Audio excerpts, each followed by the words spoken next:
관자재 보살의 공깨달음, 명상여행. 이제 눈을 감고 깊게 숨을 들이마셔 보세요. 숨을 내쉬며 현재 이 순간으로 돌아옵니다. 마음을 고요히 하고 함께 오래된 지혜의 이야기 속으로 들어가 보겠습니다. 때는 2500년 전 천축국, 지금의 인도 땅입니다. 웅장한 히말라야 설산이 하늘 끝까지 뻗어 있고 그 아래로 굽이굽이 흐르는 겐지스강의 물소리가 들려옵니다. 물소리에 귀를 기울여 보세요. 찰랑찰랑 흘러가는 물소리가 마음을 정화시킵니다. 강상류의 깊은 계곡, 아무도 찾지 않는 한적한 곳에 작은 암자 하나가 자리하고 있습니다. 대나무로 엮은 소박한 벽, 짚으로 이은 지붕, 그곳에서 관자재 보살이 홀로 수행하고 계십니다. 제1장 관자재 보살의 수행. 관자재, 이 이름의 뜻을 아시나요? 스스로를 관찰하며 자제하게 살아가는 분이라는 뜻입니다. 그는 이미 완전한 깨달음을 얻었지만 여전히 모든 중생의 고통을 자신의 고통으로 여기며 더 깊은 지혜를 구하고 계셨습니다. 새벽이 밝아오면 그는 암자 앞 평평한 바위 위에 앉아 좌선을 했습니다. 등을 곧게 세우고 두 손을 포개어 배꼽 아래에 놓습니다. 여러분도 지금 그와 같은 자세를 취해보세요. 등을 곧게 세우고 어깨에 힘을 빼고 두 손을 편안히 무릎 위에 놓습니다. 관자재 보살의 호흡을 느껴보세요. 들이마시는 숨과 함께 온 우주의 자비가 들어오고 내쉬는 숨과 함께 모든 중생의 괴로움이 사라집니다. 하나, 들이마시고 둘, 내쉬고 셋, 들이마시고 넷, 내쉬고. 그의 수행은 단순한 좌선에만 그치지 않았습니다. 행선할 때는 발바닥이 땅에 닿는 감촉을 온전히 느꼈고 공양할 때는 음식 하나하나의 맛과 향을 깊이 관찰했습니다. 잠들 때조차 깨어있는 마음으로 꿈과 현실의 경계를 살펴보았습니다. 그는 이 모든 것이 무엇인지 알고 있었습니다. 바로 온 5가지 무더기입니다. 색, 형체가 있는 모든 물질, 수, 좋고 싫은 모든 감정과 느낌, 상, 분별하고 판단하는 모든 생각, 행, 의지하고 행동하려는 모든 의도, 식, 모든 것을 인식하고 하는 의식. 사람들은 요온이 바로 나라고 착각합니다. 나의 마음, 나의 감정, 나의 생각, 내 의지, 내 의식이라고 말이죠. 하지만 관자재 보살은 알고 있었습니다.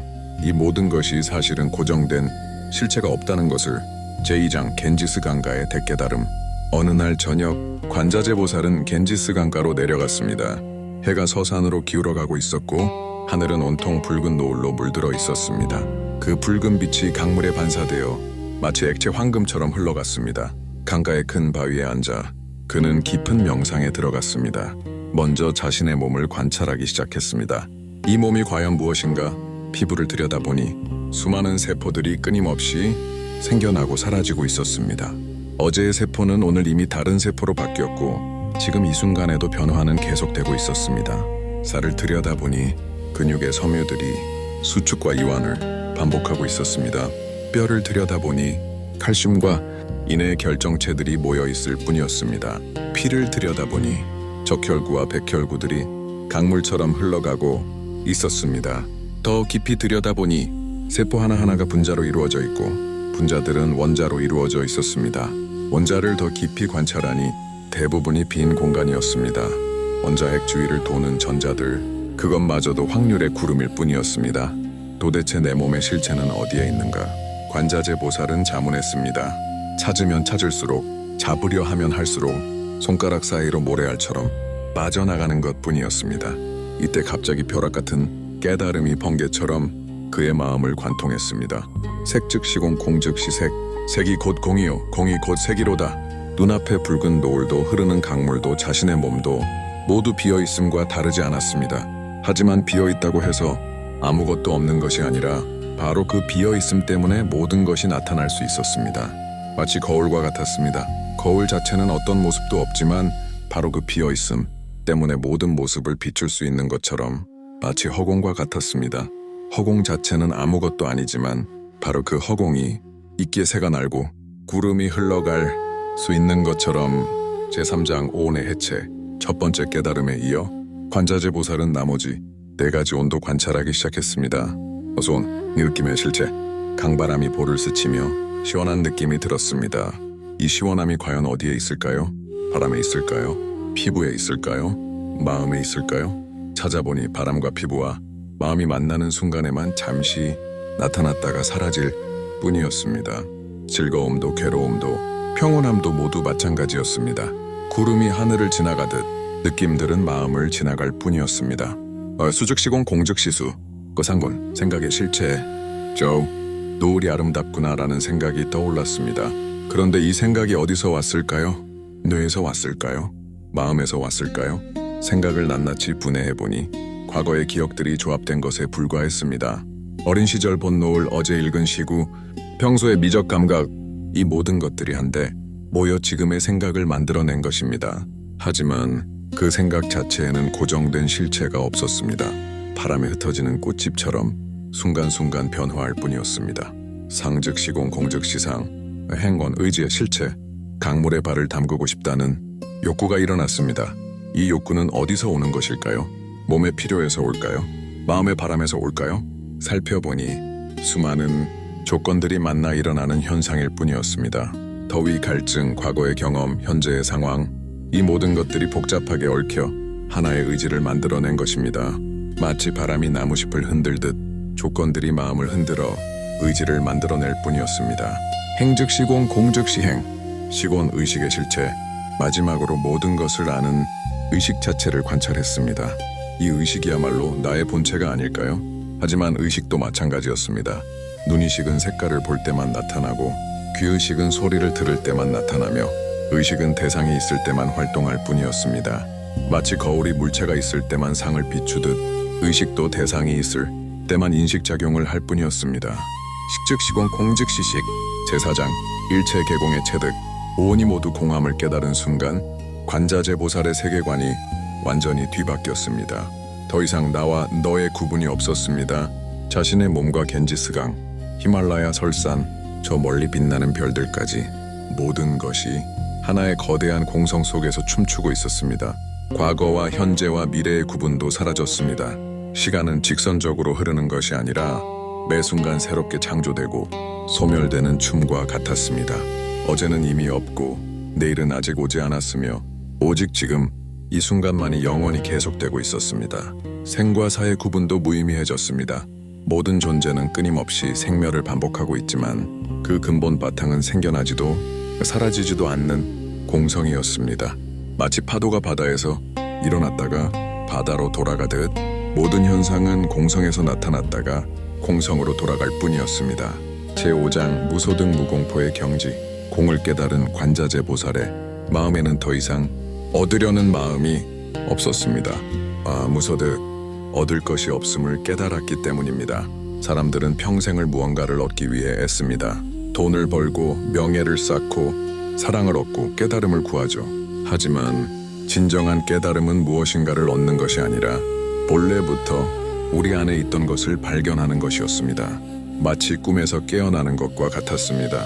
꿈속에서는 괴물에 쫓기며 도망다니지만 깨어나고 보니 아무도 쫓아오지 않았고 아무 위험도 없었던 것처럼 얻으려는 마음이 사라지니 잃을 것에 대한 두려움도 사라졌습니다.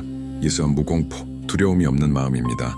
죽음에 대한 두려움도 사라졌습니다. 본래 태어나지도 않았는데 어찌 죽음이 있겠습니까? 질병에 대한 두려움도 사라졌습니다. 몸은 변하지만 본성은 변하지 않기 때문입니다. 가난에 대한 두려움도 사라졌습니다. 진정한 분은 마음의 평화에 있기 때문입니다. 외로움에 대한 두려움도 사라졌습니다. 모든 존재와 하나됨을 알았기 때문입니다. 제6장 원리전도 몽상의 소멸, 두려움이 사라지니 뒤바뀐 생, 각들로 인한 헛된 꿈과 망상도 모두 사라졌습니다.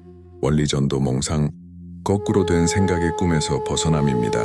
사람들의 뒤바뀐 생각들을 관찰해보세요. 무상한 것을 영원하다고 착각하고 괴로운 것을 즐겁다고 착각하며 더러운 것을 깨끗하다고 착각하고 무아인 것을 나라고 착각합니다. 하지만 관자재 보살의 눈에는 모든 것이 명료하게 보였습니다. 무상한 것은 무상한 그대로, 공한 것은 공한 그대로, 연기한 것은 연기한 그대로 완벽했습니다. 마치 맑은 거울에 모든 것이 왜곡 없이 비치듯 그의 마음은 있는 그대로의 진실을 반영했습니다. 제7장 열반적정의 성취, 이렇게 해서 관자재 보살은 완전한 열반적정에 이르렀습니다. 열반은 꺼짐이 아닙니다. 번뇌의 불이 꺼져 본래의 청정한 마음이 드러나는 것입니다. 적정은 고요함입니다. 하지만 죽음과 같은 고요함이 아니라 호수의 깊은 바닥처럼 평온하면서도 생동하는 고요함입니다. 그의 마음은 태풍의 눈과 같았습니다.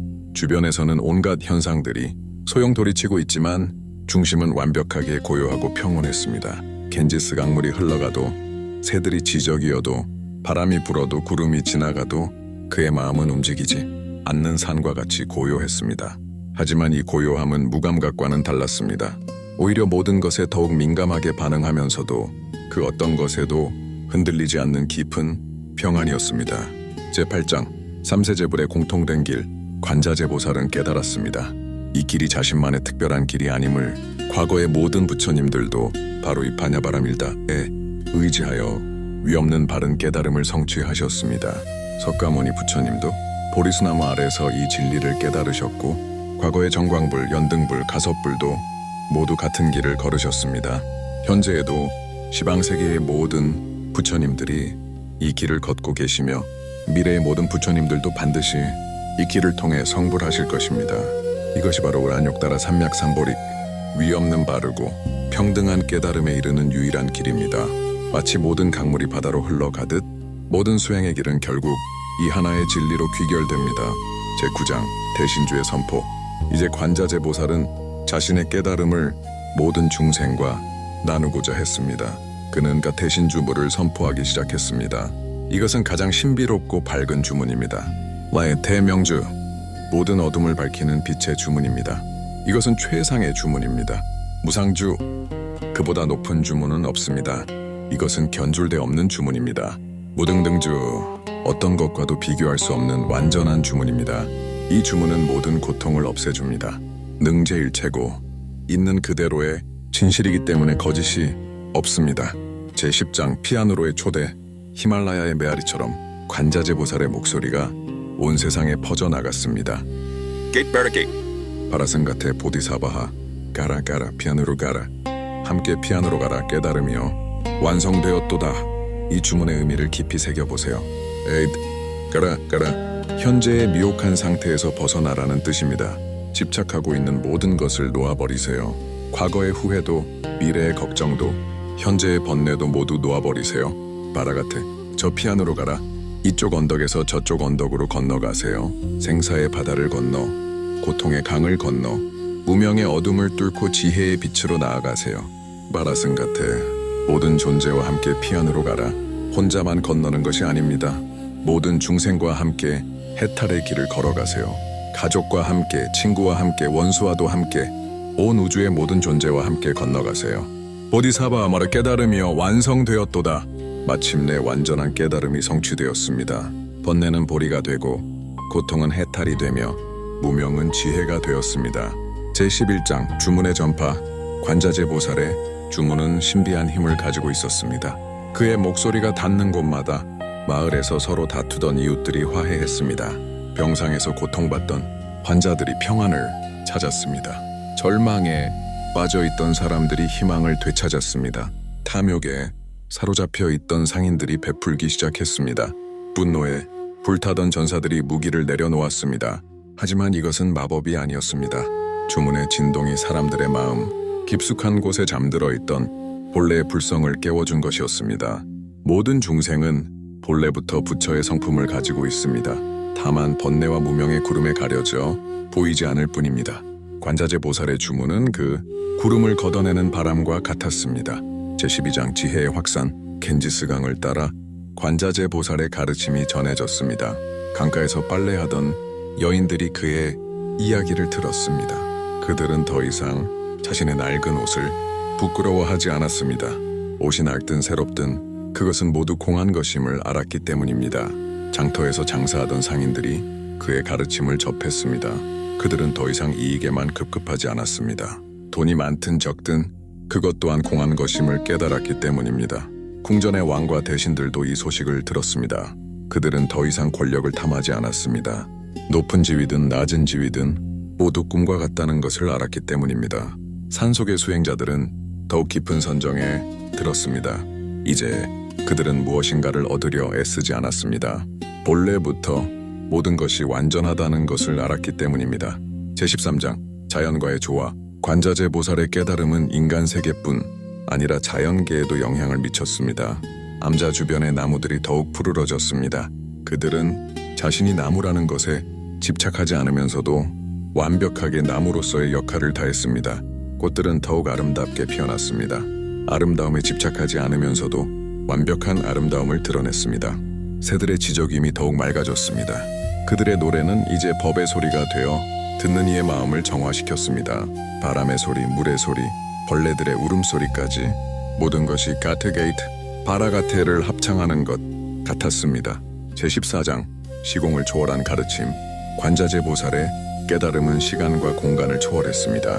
과거에 이미 태어났던 존재들도 이 가르침의 혜택을 입었습니다. 그들의 카르마가 정화되어 더 높은 차원으로 승화했습니다. 미래에 태어날 존재들도 미리 이 지혜의 씨앗을 받았습니다. 그들은 태어나면서부터 더욱 맑은 마음을 가지게